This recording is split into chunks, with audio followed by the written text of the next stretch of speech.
All right, everyone. In the first 48 hours of campaigning, Joe Biden breezed past pretty much all of his Democratic competitors as far as money in the bank.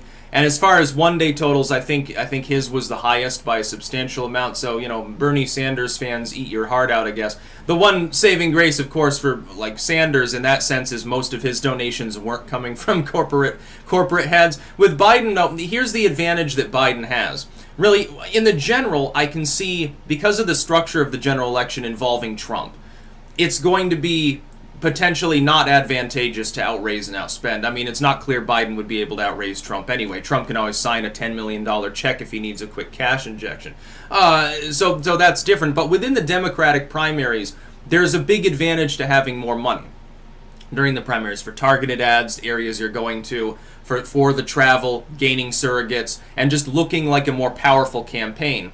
That structure may not work in a general anymore. I think we're seeing the switch over to a tech paradigm where really a campaign having a bigger internet presence and a lot more sort of meme support is a better thing than raising a bunch of corporate money.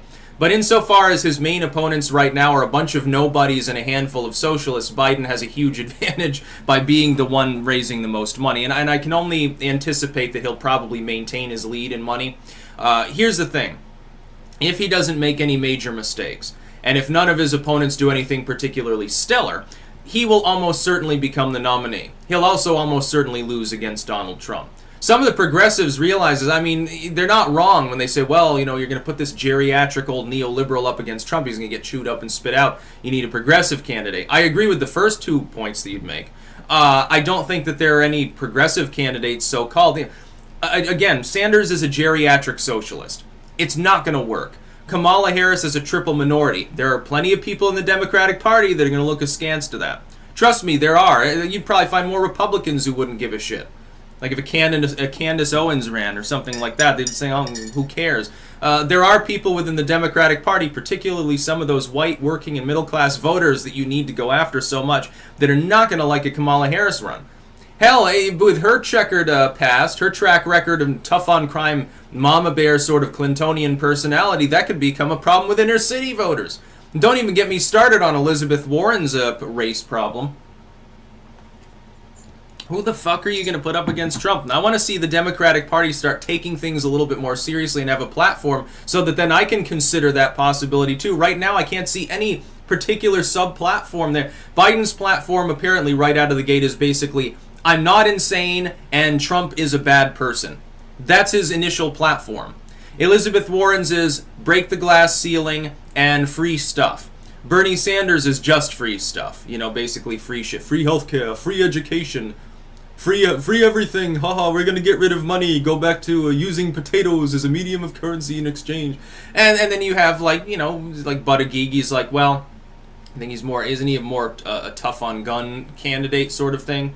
But at the same time, he's like, no, when they ask him if the marathon bomber should vote. So I guess that's one up for him, makes him look like a sane Democrat in the room. Cory Booker, who knows? Who fucking cares at this point? I almost can't even really say any more about the Democratic field other than they're terrible. There's nothing else to say. But Biden trashes the shit out of them.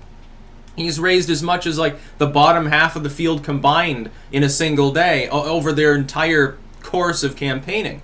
And you got to imagine as well, when you have 25-30% in a race that's this crowded, in which there are at least 6 technically viable individuals and several dozen more that are not viable but do have a pulse of some sort. They have 0.1%, maybe 1%, 2%. They're like a Gabbard or a Gillibrand. When you have a field that crowded, at least going into the early states, which there's no reason for most of these people to drop out just because they had a poor debate performance. Some of them will. But then, some of that support would go to Biden anyway as the presumed nominee right off the bat, because he's the front runner. Having a third of the vote or a quarter of the vote in a field that packed is a very strong position. Now, I want the Democrats to really think about it, though. Your front runner is an elderly gentleman who is a dynastic politician. He's got corporate backing. He's not like a grassroots, hey, I'm for the little guy like a Bernie Sanders, farmers give me, cabbage to keep my campaign going campaign. That's not who he is. He's a corporate candidate, neoliberal. He's a gaffe master. He makes mistakes. He's an all right debater, but when he gives speeches, especially off the cuff, he says weird shit. He's made several major mistakes already, like in the past few months, like having those kids come up on stage and then making a Me Too joke was a bad time for him. And then he's got those allegations hanging over his head. He's going to be questioned about them at the debate. I guarantee, even if the moderators don't ask him about it, other candidates will drag it in. Especially the female candidates. They'll try to score points against him with their more feminist fan bases. If I'm Elizabeth Warren, yes, I want to be the first female candidate to bring up Joe Biden's Me Too problem. Yes, and I want to shape that debate and involve myself, because then if he falters, I look like the one that took him down. I look strong, I start vampirizing his support potentially. So it's basically between Kamala and Warren and a few of these others, who's going to get that first? Who's going to be early enough up on the debate stage to be the one to pop the question and say, yes, I think Joe Biden should drop out because he's probably like a sexual assaulter or something. I expect Kamala will probably do that too. Well, it's shameful, you know, he's up on stage, but Me Too, and we've got to believe women, and he does weird shit. Here's a picture of him sniffing a little kid, so, you know, you don't want to vote for him. That could take down his campaign very easily. Now, depending on how he responds, what he should do is, again, his voting bloc doesn't really care about that stuff, and probably thinks that the haranguing about the Me Too stuff is partisan bullshit in some cases. He should invoke Al Franken and say, well, we let go of this senator because XYZ, but he says it never happened. And he could defend Franken. He could cast himself off as anti-Me Too. That wouldn't give him the majority of Democrats, but it would solidify that 25-30%. That's all he needs. He can become the nominee with 30% easily. Donald Trump barely rose into the 40s towards the end in some states. He was winning states with 35% in many cases. Biden's he's going to be way ahead of that in the Rust Belt. Who else are these people going to, they're going to vote for Bernie Sanders. Oh yeah, I want to tax these businesses out of existence. Fuck coal and fuck fuel and fuck industry. Other than ice cream. I wonder if Bernie Sanders understands that fossil fuel goes into his ice cream production. I wonder if he remembers that Ben & Jerry's is no longer an independent company. It's like, isn't it a Coca-Cola subsidiary or something now? I remember they sold out. That was years ago. So they're not hippie ice cream anymore. They just have a good branding strategy. It's another fucking corporation giving you frozen diabetes on a cone. You should stop eating ice cream, in all honesty. Come to think of it, I don't really eat sweets at all. You know, maybe that's why my personality is a little bit dour, but, you know, it works for me. I don't want diabetes. That'd be... Yeah, Styx Hexenhammer loses his fingers video. 30-hour reaction of Styx Hexenhammer getting toes amputated. Yeah, and I'm not trying to... You know, some of you probably have diabetes, and I feel sorry for my grandma had diabetes. It's terrible. Man, I'm seeking to avoid that. Don't worry, I get my caffeine every day. It'll keep me going forever. I'm never going to die. I'm going to become a ghoul. I'm just going to be fucking zombified or something. But, yeah, I mean, Biden is in an enviable position. He is the front runner. He is the only centrist. Again, I use that term loosely. He's the only quote-unquote centrist candidate. It's just the way that it is. He's got a bunch of socialists and some no-name people opposing him. The closest thing he has to a legit competitor is arguably Robert Francis O'Rourke at this point. That must please Biden. I wonder why he chose to get in despite the fact that he has so many glaring problems with his campaign. He's just running as a stop. The Democrats going to throw him at Trump and let him fail. And Trump is going to get reelected. That's probably what's going to happen.